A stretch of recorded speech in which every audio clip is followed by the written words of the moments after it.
नमस्कार दोस्तों, book reader YouTube channel में आप सभी का स्वागत है। दोस्तों, बुक का नाम है memory, how to develop, train and use it. स्मृति को कैसे विकसित, प्रशिक्षित और उपयोग करें। इसके लेखक हैं विलियम वॉकर एटकिंसन। दोस्तों, पिछला जो एपिसोड था वो 6 नंबर था, जिसको हमने कल क्या एक दिन पहले अपलोड किया था। अभी एक दिन का हमने गैप किया है और इस समरी को आज हम अपलोड करेंगे, क्योंकि 6 नंबर एपिसोड में बिल्कुल भी व्यू नहीं आए। मतलब कि आप लोगों का बिल्कुल भी सपोर्ट नहीं मिला है। उसमें 0 व्यू हैं अभी तक, जबकि हर एक एपिसोड में आप सबका बढ़िया प्यार रहता है, बढ़िया सपोर्ट रहता है। तो दोस्तों, आज हम इस बुक का 19वां लेसन और 20वां कवर करेंगे, जो कि इस बुक के पार्ट 1 में है। उसके बाद में पार्ट 2 में लगभग 12 लेसन्स हैं, उनको भी कवर करना है। तो आज का एपिसोड नंबर 7 है। तो चलिए शुरू करते हैं। लेसन नंबर 19, किताबें, नाटक, कहानियाँ आदि कैसे याद करें। पिछले पाठों में आपने मेमोरी के विकास के प्रमुख तरीकों के बारे में सीखा, लेकिन इसके कई अन्य चरण और प्रकार भी हैं जो सामान्य वर्गीकरण के अंतर्गत आएंगे और विचार योग्य हैं। उदाहरण के लिए कई सलाहें हो सकती हैं जो आपकी पढ़ी किताबों, सुनी कहानियों आदि को याद करने में मदद कर सकती हैं। अब हम मेमोरी के विभिन्न चरणों की ओर देखते हैं। हम में से कई लोग उन जरूरी चीज़ों को याद करना चाहते हैं जो हमने किताबों में पढ़ी हैं, और अक्सर महान लेखकों की रचनाओं, लोकप्रिय उपन्यासों की सामग्री से अनजान रहते हैं जो हमने पढ़ी हैं, लेकिन अपनी मेमोरी से दूसरों को प्रभावित नहीं कर पाते हैं। पहली बात, ध्यान और दिलचस्पी की। अब तक पढ़ी बातों की पुनरावृत्ति करें। मेमोरी के यह सिद्धांत आपकी कोशिश के आधार हैं। अधिकतर लोगों के साथ ट्रेजेडी है कि वह समय काटने के लिए किताब पढ़ते हैं जैसे वह कोई मानसिक नशा हो, और उनका लक्ष्य उस किताब से कुछ लाभदायक चीज़ें पाना नहीं होता। इस कारण से हम किताब की सारी अच्छी बातों को खो देते हैं और असावधानी से पढ़ने की आदत भी डाल लेते हैं। अखबार को खो देते हैं और असावधानी से पढ़ने की आदत भी डाल लेते हैं। अखबार और बेकार उपन्यास पढ़ने की आदत के कारण ही हम किसी अच्छी किताब से बढ़िया चीज़ों को सीखने की क्षमता खो बैठते हैं। लेकिन सबसे असावधान पाठक भी बिना ध्यान और सावधानी के पढ़ने की आदत छोड़ सकता है। हम तब तक एक लेखक को नहीं पढ़ते जब तक उसके नज़रिए के विषय में नहीं देख पाते। ध्यान से पढ़ें, यह नियम बाकी सारे नियमों के ऊपर है। यह अन्य छोटे नियमों को बदलने में है, यह सभी को शामिल कर लेता है। यही स्वर्णिम नियम है। पेज को ऐसे पढ़ें मानो इसे पहले कभी नहीं देखा गया हो, मानो दिमाग में और कोई वस्तु न हो। मेमोरी तथ्यों को तुरंत पकड़ ले, प्रभाव स्पष्ट रूप से पकड़ में आ जाए। ना तो यह जरूरी है और ना ही सलाह दी जाती है कि किताब की सामग्री को याद कर लिया जाए, सिवा उस अंशों के जिनके शब्द बहुत अच्छे लगें। किताब में याद करने लायक एक ही जरूरी चीज है, वह है इसका अर्थ। वह किताब किस बारे में है, इसके बाद सामान्य रूपरेखा आ सकती है।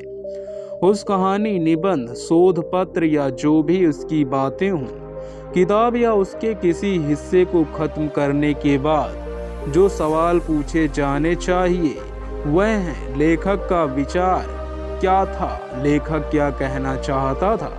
लेखक के विचार को पकड़ें। इस नज़रिए के साथ आप खुद को लेखक की जगह रखते हैं और किताब के विचार में हिस्सा लेते हैं। तब आप इसे बाहर की बजाय अंदर से देखते हैं। आप खुद को परिधि में रखने के बजाय चीज़ के केंद्र में रखते हैं। अगर वह किताब इतिहास पर जीवनी या वास्तविक या गल्प कथा है, तो आप कहानी के आगे बढ़ने के साथ इसकी घटनाओं को मन में देखना पसंद करेंगे।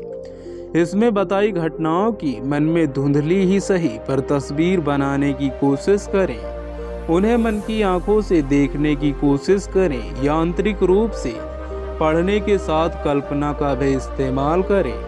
इस तरह आप मानसिक तस्वीरों की श्रृंखला बनाएं जो किसी देखे गए नाटक के दृश्यों की तरह आपके दिमाग में बैठ जाएंगे, या फिर किसी असली घटना की तरह लेकिन थोड़े कम प्रभाव के साथ। आपको हर पात्र की मन में सही तस्वीर बनानी चाहिए जब तक वह थोड़ा वास्तविक न लगने लगे। इस तरह करने से आप कहानी की घटनाओं में सहजता ले पाएंगे और आप पढ़ने में एक नया आनंद पाएंगे। इस प्लान के कारण आप धीरे पढ़ेंगे और बहुत सारी बेकार कहानियाँ आपको पसंद नहीं आएंगी क्योंकि उनमें दिलचस्पी की बातें नहीं होती। लेकिन यह कोई नुकसान नहीं है, आपका लाभ है। हर पढ़ाई के बाद कहानी के विकास की मन में पुनरावृत्ति करें। सारे किरदारों और दृश्यों को चलती तस्वीर की तरह मन में परिचित होने दें। जब किताब पूरी हो जाए तो इसकी पूरी पुनरावृत्ति करें। ऐसा करने से आप पढ़ी हुई किताबों और कहानियों को याद तो कर ही लेंगे, साथ ही अपनी पसंदीदा कहानियों को सालों बाद कल्पना में फिर से पढ़ने का आनंद भी लेंगे। आप देखेंगे कि आपके पसंदीदा किरदारों ने आपके लिए एक नई पहचान ले ली है और वे पुराने दोस्त की तरह हो जाएंगे जिनका साथ आपको पसंद है, और अगर वे आपको थकाएं तो आप उन्हें हटा सकते हैं। वैज्ञानिक शोध पत्रों, निबंधों आदि के मामले में आप वैसे ही योजना पर काम कर सकते हैं जिसमें अपने काम को छोटे भागों में बांट लें और उस विचार की मन में पुनरावृत्ति कर लें जब तक हर भाग के शब्दों को अपना ना बना लें और उसकी अपनी पुनरावृत्ति में नए हिस्से जोड़ लें ताकि आप सारी किताब को पूरी तरह अपना बना लें। यह सब समय, काम और धीरज खोजता है, लेकिन आपको आपके श्रम का पुरस्कार अवश्य मिलेगा। इस प्लान से आप पाएंगे कि आप कम मतलब वाली किताबों के लिए धीरज नहीं रखेंगे और किसी विषय पर सबसे अच्छी किताबें खोजेंगे। आप अपने ध्यान और दिलचस्पी को ज़्यादा अहमियत देंगे और उन्हें सिर्फ श्रेष्ठ किताबों पर खर्च करेंगे। लेकिन इससे आपको लाभ होगा। किसी किताब से पूरा परिचय पाने के लिए इसे पढ़ने से पहले इसके सामान्य स्वभाव को जान लें। इसीलिए किताब के शीर्षक और उपशीर्षक पर ध्यान दें। उस लेखक द्वारा लिखी अन्य किताबों के नाम जानें। अगर वे मुख्य पृष्ठ पर लिखी हों या उसके बाद लिखी हों, आपको प्राकृतन पढ़ना चाहिए और विषय सूची को भी पढ़ना चाहिए ताकि आप उस किताब के सामान्य विषय को जान सकें। दूसरे शब्दों में, किताब की रूपरेखा को जानने की कोशिश करें जिसमें आप बाकी चीजें डाल सकते हैं। गंभीर विषयों पर कोई किताब पढ़ते समय आप हर परिच्छेद का पूरा मतलब समझकर ही अगला परिच्छेद पढ़ें। जो भी आप नहीं समझते हैं उसे छोड़कर आगे न बढ़ें। कठिन शब्दों के लिए शब्दकोश देखें ताकि पूरा मतलब समझ सके। हर अध्याय, सेक्शन या अंश के अंत में आप पढ़ी चीजों की पुनरावृत्ति करें जब तक उसमें लिखी चीज की आप मानसिक तस्वीर न बना लें। नाटकीय कार्यक्रम को देखने के बाद उसे याद करने की इच्छा वालों को किताबों की मेमोरी के लिए दी गई सलाह अपनानी चाहिए। हर किरदार में दिलचस्पी लेने के बाद, हर दृश्य और क्रिया को अच्छी तरह देखने के बाद और हर एक्ट को इंटरवल में समझने के बाद, घर आने पर पूरे नाटक की पुनरावृत्ति करने के बाद आप पूरे नाटक की मानसिक तस्वीर बनाएं और उसे अपनी मेमोरी पर अंकित करें। अगर आपने किताब की सामग्री से खुद को परिचित करने का अभ्यास कर लिया है तो आप आसानी से नाटकों को याद करने के लिए उस तरीके से फेर बदल कर सकते हैं। आप पाएंगे कि आप जितना ज़्यादा नाटक की पुनरावृत्ति करते हैं आप उतना ही ज़्यादा याद रख पाएंगे।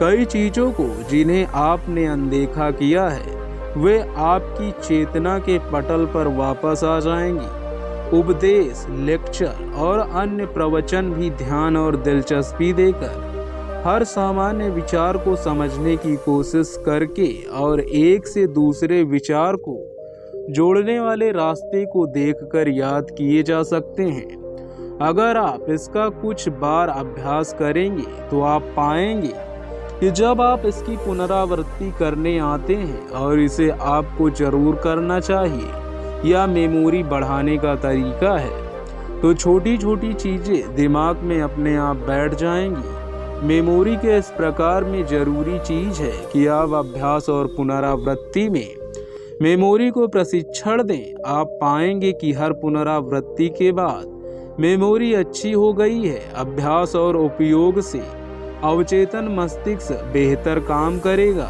और यह नई जिम्मेदारियां लेने लगेगा। इसे आपने कई प्रवचन सुनते समय सोने दिया है और इसे नई आदतें सीखने की जरूरत है। इसे जानने दें कि इसे सुनी चीजों को याद रखना है और तब पुनरावृत्ति में इसका इस्तेमाल करें और आप इसकी क्षमता देखकर चकित रह जाएंगे। आप सिर्फ अच्छा याद ही नहीं करेंगे बल्कि अच्छी तरह से और समझदारी से सुनेंगे भी। अवचेतन यह जानकर कि इसे याद करने के लिए बुलाया जाएगा आपको ध्यान देने के लिए बाध्य करेगा। जिन्हें प्रवचनों को याद करने में दिक्कत होती है उन्हें लेक्चर और अन्य प्रवचनों में जाना चाहिए, इस उद्देश्य के साथ कि मेमोरी बढ़ानी है। अवचेतन मस्तिष्क को आज्ञा दे कि वह कहीं जाने वाली चीज को ध्यान से सुने और इसे इस तरह से रिकॉर्ड करे कि जब आप पुनरावृत्ति करें तो यह सुनी चीजों का सार प्रस्तुत करे। आपको प्रवचन के शब्दों को याद करने की कोशिश नहीं करनी चाहिए। आपका काम कल्पना और सामान्य विचार को ग्रहण करना है। दिलचस्पी, ध्यान, अभ्यास, पुनरावृत्ति ये मेमोरी के प्रमुख बिंदु हैं। कहानियां, संस्मरण, लोक कथाएं आदि पर भी इन्हीं सिद्धांतों को लागू किया जाना चाहिए। मुख्य चीज है कि आप कहानी का मौलिक विचार पकड़ सकें और उस मुख्य शब्द को देखें जिस पर कहानी का बिंदु टिका है। ध्यान रहे कि आप इस बिंदु को पकड़ें ताकि वह मेमोरी में बस जाए। अगर जरूरी हो तो इस बिंदु को याद कर लें जब तक इसकी पुनरावृत्ति का समय न मिले। फिर पुनरावृत्ति करें और इसे अपने शब्दों में मन में दोहराएं। कहानी को दोहराकर आप इसे अपना बना लेंगे और इसे बाद में वैसे बता सकेंगे जैसे यह आपका अपना अनुभव है। यह सिद्धांत इतना सही है कि आगे चलकर यह कहानी की वास्तविकता का एहसास देने लगता है। इस सिद्धांत को इतना आगे न ले जाएं, पर इसका पालन करें। अधिकतर लोगों के साथ दिक्कत है कि वे एक कहानी सुनकर बिना इसकी मन में पुनरावृत्ति किए इसे सुनाना चाहते हैं। इसीलिए वे कई मुख्य बिंदु छोड़ देते हैं क्योंकि ये पूरी कहानी को मेमोरी में नहीं समा पाते हैं। किसी कहानी को अच्छी तरह जानने के लिए इसकी घटनाओं और किरदार को मन में देखिए, जैसे आप किसी अखबार में कार्टून को देखते हैं। अच्छे कथावाचक अपने चुटकुलों की पुनरावृत्ति करते हैं और अभ्यास करते हैं और लोगों के सामने बोलने के पहले दोस्तों के सामने बोलकर अभ्यास का लाभ उठाते हैं। यह उन्हें माँ मैं भूल गया कि कहानी कैसे खत्म होती है, पर अब यह अच्छी थी बोलने में बचाता है। इस कहानी इस लेशन का मुख्य बिंदु। ध्यान से पढ़ें, यह नियम बाकी सारे नियमों से ऊपर है। यह अन्य छोटे नियमों के बदले में है। यह सभी को शामिल कर लेता है। यही स्वर्णिम नियम है। ना तो यह जरूरी है और ना ही यह सलाह दी जाती है कि किताब की सामग्री को याद कर लिया जाए, सिवा उन अंशों के जिनके शब्द बहुत अच्छे लगे। किताब में याद करने लायक एक ही जरूरी चीज है, वह है इसका अर्थ। वह किताब किस बारे में है। अगर वह किताब इतिहास पर जीवनी या वास्तविक या गल्प कथा है तो आप कहानी के आगे बढ़ने के साथ इसकी घटनाओं को मन में देखना पसंद करेंगे।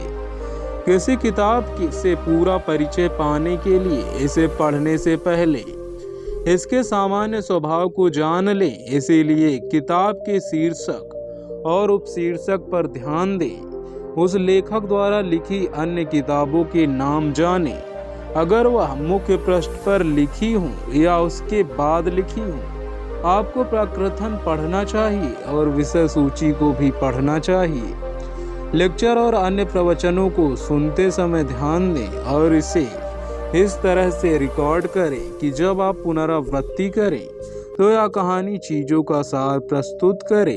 आपको प्रवचन के शब्दों को याद करने की कोशिश नहीं करनी चाहिए।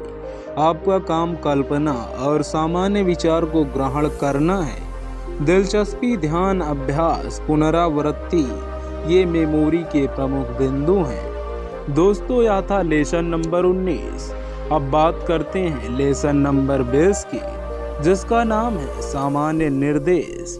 इस लेसन में जो भी अब तक हमने देखा 6-7 एपिसोड में या 19 लेसन तक, उसके बारे में इसमें निर्देश हैं। तो चलिए इसको शुरू करते हैं। इस अध्याय में इस किताब में उल्लिखित मौलिक सिद्धांतों की पुनरावृत्ति का वर्णन है। बिंदु 1, जिस चीज को याद करना चाहते हैं उसे जितना हो सके उतनी एकाग्रता से दें, उसे उतना एकाग्रता दें।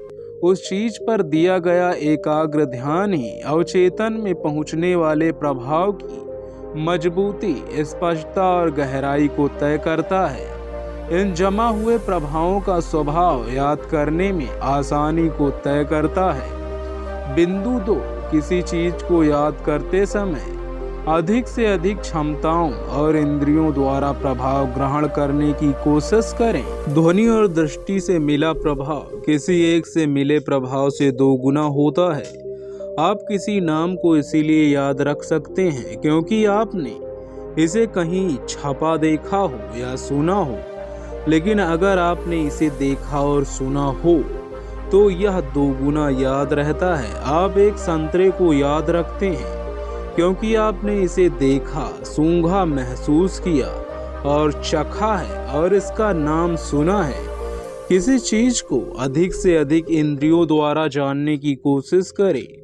आंखों से ध्वनि प्रभाव को मदद दें, कानों से दृष्टि प्रभाव को मदद दें। किसी चीज को अधिक से अधिक कोणों से देखें। बिंदु 3, जिन क्षमताओं से कमजोर प्रभाव मिलते हैं उसके अभ्यास से इंद्रिय प्रभाव मजबूत हो जाते हैं। आप पाएंगे कि या तो आपकी आंखों की कमजोरी कानों से मजबूत है या इसका उल्टा है। इसका उपचार कमजोर क्षमता के अभ्यास में है और मजबूती के समकक्ष लाने में है। आंखों और कानों के प्रशिक्षण से आपको इसमें मदद मिलेगी। वही नियम मेमोरी के अनेक चरणों पर लागू होते हैं। कमजोर को विकसित करें और मजबूत अपना ख्याल खुद रख लेंगे। किसी इंद्रिय या क्षमता को विकसित करने का एक ही उपाय है, वह है इसका प्रशिक्षण। अभ्यास और इस्तेमाल करना, इस्तेमाल, अभ्यास और प्रयोग इस दिशा में चमत्कार कर देता है। बिंदु 4, अपने पहले प्रभावों को मजबूत बनाएं ताकि वे आने वाले प्रभावों का आधार बने। शुरुआत से ही जिस चीज पर विचार कर रहे हैं उसका स्पष्ट प्रभाव डालने की आदत डाल लें, नहीं तो आप एक कमजोर आधार पर मजबूत इमारत खड़ी करने की कोशिश कर रहे हैं। जब भी आप किसी प्रभाव को देखते हैं तो इसे गहरा बनाते हैं, लेकिन अगर आप कमजोर प्रभाव से शुरुआत करते हैं तो वह गहरा प्रभाव पहले प्रभाव में छूट गई चीजों को नहीं लेगा। यह एक तस्वीर का अच्छा निगेटिव लेने जैसा है जिसे आप बाद में बड़ा करेंगे। छोटी तस्वीर में छूट गई चीजें बड़ी तस्वीर में नहीं आएंगी, लेकिन जो छोटी तस्वीर में आ रही हैं वह बड़ी तस्वीर में भी आएंगी। बिंदु नंबर 5, अपने प्रभावों को दोहराएं और उन्हें गहरा बनाएं। आप किसी तस्वीर को सप्ताह के हर दिन कुछ मिनटों तक देखकर उसके बारे में ज़्यादा जानेंगे। ऐसा ही मेमोरी के साथ भी है। किसी प्रभाव को कई बार याद करने पर आप इसे दिमाग में इस तरह फिक्स कर लेते हैं कि आप इसे बाद में भी पा सकते हैं। ऐसे प्रभाव वह पसंदीदा औजार हैं जिन्हें आप थोड़ी थोड़ी देर में इस्तेमाल करते हैं। ये कभी गलत परिणाम नहीं देते जो कम इस्तेमाल औजार औजार देते हैं। अपनी कल्पना का इस्तेमाल उस चीज पर जाने से करें जिसे आप याद करना चाहते हैं। अगर आप किसी चीज का अध्ययन कर रहे हैं तो आप पाएंगे कि उस पर जाने से आप उन चीजों को भी पाएंगे जिन्हें आपने याद नहीं किया है। अपनी मेमोरी के कमजोर बिंदुओं को पहचान कर आप छोटी चीजों को पा सकते हैं जब अगली बार उसे पढ़ते हैं। बिंदु नंबर 6, अपनी मेमोरी का इस्तेमाल करें और इसमें विश्वास डालें। मेमोरी के विकास में एक सबसे ज़रूरी चीज़ है इसका इस्तेमाल। इस पर थोड़ा विश्वास करना सीखें, थोड़ा और फिर थोड़ा, और यह काम आने लगेंगे जिन्हें याद करने के लिए उंगली पर धागे बांधने पड़ते हैं। वे मेमोरी का इस्तेमाल धीरे धीरे बंद कर देंगे और बाद में धागे बांधना भी भूल जाएंगे। और भी कई चीज़ें हैं जिनसे मेमोरी को भरना गलती है, लेकिन आप अपनी मेमोरी का इस्तेमाल कभी भी बंद ना करें। अगर आप किसी काम में हैं जहां यांत्रिक सहायता से काम होता है, वहां मेमोरी का अभ्यास कविता याद करके करें या कुछ और काम करके इसे अभ्यास में रखें। अपनी मेमोरी में जंग ना लगने दें। बिंदु नंबर 7, किसी भी प्रभाव के लिए अधिक से अधिक संगतियों का इस्तेमाल करें। मेमोरी के तरीके से संगति इंडेक्स करना और क्रॉस इंडेक्स करने जैसा है। हर संगति से चीजें याद करना आसान हो जाता है। हर संगति आपके मानसिक धनुष को एक और धागा देती है। किसी नई जानकारी के साथ जानकारी का पुराना हिस्सा जोड़ें जिससे आप परिचित हैं। इस तरह से किसी चीज को मस्तिष्क में अकेला छोड़ने का खतरा ना उठाएं। बिना किसी लेबल, इंडेक्स नंबर और नाम अपनी वस्तु या विचार को अन्य विचारों और वस्तुओं से जोड़ें या फिर समानता या विपरीत होने का रिश्ता इस्तेमाल करें। आप किसी चीज को उस चीज से याद कर सकेंगे जिससे वह चीज उसी जगह या उसी समय हुई। ये चीजें आपको याद करने के लिए खुले छोड़ देती हैं जिससे आप मेमोरी को खोल सकते हैं। उसी तरीके से इंसान वर्णमाला पर पेंसिल फेरते समय एक अक्षर से उससे शुरू होने वाले नाम को याद कर सकता है। यह हालांकि तभी होगा जब नाम को पहले याद किया जा चुका है। उसी तरीके से किसी संगीत की धुन के शुरुआती नोट से आप पूरी धुन याद कर सकते हैं। किसी से शुरू के शब्दों से आप पूरा भाषण याद कर सकते हैं। भूली चीज को याद करते समय उससे संगति रखने वाली कोई चीज काफी मदद कर सकती है। थोड़े से अभ्यास से आप धुंधले संगति या संकेत की चीज याद कर पाएंगे। कुछ लोग इस प्लान को अपनाकर मेमोरी के जासूस बन जाते हैं। मेमोरी में खुला छोर की कुशल इंसान को जरूरत होती है। इस मामले में एक जरूरी बात याद करने लायक है कि आपके पास एक चीज है जो आप भूल जाते हैं, लेकिन उससे संगति रखने वाली चीजों से आप उसे भूलने से बच जाते हैं। संगति वाली चीज वह खुला छोर है जिससे आप उस तथ्य या प्रभाव को पा सकते हैं। संगति का विचार और भी दिलचस्प लगता है जब आप उसे मेमोरी के अभ्यासों और कामों में लगाते हैं और आप इसे इस्तेमाल करने के कई नन्हे तरीके पाएंगे। हमेशा प्रकृति संगति का इस्तेमाल करें और कृत्रिम तरीकों का इस्तेमाल करने से बचें। बिंदु नंबर 8, अपने प्रभावों का ग्रुप बनाएं। यह संगति का प्रभाव है लेकिन बहुत जरूरी है। अगर आप अपनी जानकारी के अंशों को तार्किक ग्रंथों में संयोजित कर सकें तो जल्द ही अपने विषय के मास्टर बन जाएंगे। अपनी जानकारी को सामान्य रास्ते से अन्य जानकारी से जोड़ने पर समानता या विपरीतता के आधार पर आप वे पा सकेंगे जो आप चाहते हैं। नेपोलियन बोनापार्ट ने अपने मस्तिष्क को ऐसे ही ट्रेनिंग दी थी। उनका कहना था कि उनकी मेमोरी छोटे दराजों से बनी थी जिनमें वह श्रेणी के हिसाब से जानकारी डालते थे। यह अभ्यास और कुशलता की बात है और इसे थोड़े विचार से और अभ्यास से पाया जा सकता है। यह टेबल चीजों, विचारों, तथ्यों आदि को वर्गीकृत करने के काम आएगा ताकि उसे संबंधित तथ्यों के संगत किया जा सके। इस सारणी का इस्तेमाल उस विषय पर खुद से पूछे गए सवालों में किया जा सकता है। अगर कुछ अध्याय 17 में दिए गए सवालों से मेल खाते हैं तो इससे पास लघुता का गुण आ सकता है। इस सारणी को याद करें और इसका इस्तेमाल करें। सवालों की सारणी संबंधित विषय पर खुद से ये सवाल पूछें। इससे आपके मस्तिष्क में जानकारी के कई प्रश्न उठेंगे। क्या, कब, कहाँ, कैसे और क्यों।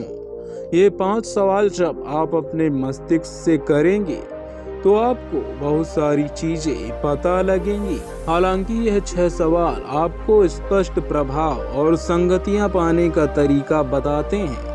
वे जानकारी की जादुई चाबी भी हैं अगर आप उनका अच्छी तरह इस्तेमाल करें।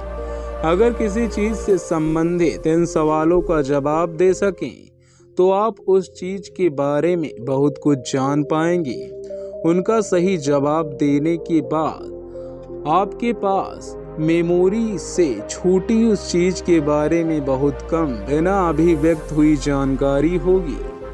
तो दोस्तों, यह था लेसन नंबर 20 इस बुक के पार्ट 1 का। अब आता है इस बुक का पार्ट 2 जिसमें व्यवहारिक मानसिक प्रभाव के बारे में है। तो दोस्तों, इस लेसन का, इस पार्ट का जो प्रकथन है उसको हम ऐसी समरी में कवर करेंगे। अगले समरी नंबर 8 में हम इस पार्ट के लेसन 1 नंबर से शुरू करेंगे जिसका नाम है तरंग का नियम। तो सबसे पहले इस पार्ट का प्रकथन कंप्लीट करते हैं। हम में इतनी शक्ति है कि हम दूसरों पर अपने विचार प्रक्षेपित करके उन पर प्रभाव डाल सकते हैं और दूसरे भी हमारे साथ यही करने की कोशिश कर सकते हैं। यह जादू या फंतासी नहीं है। विचार एक इंसान से दूसरे इंसान की ओर वैसे ही जाते हैं जैसे ऑडियो और वीडियो तरंगे वायुमंडल से गुजरती हैं।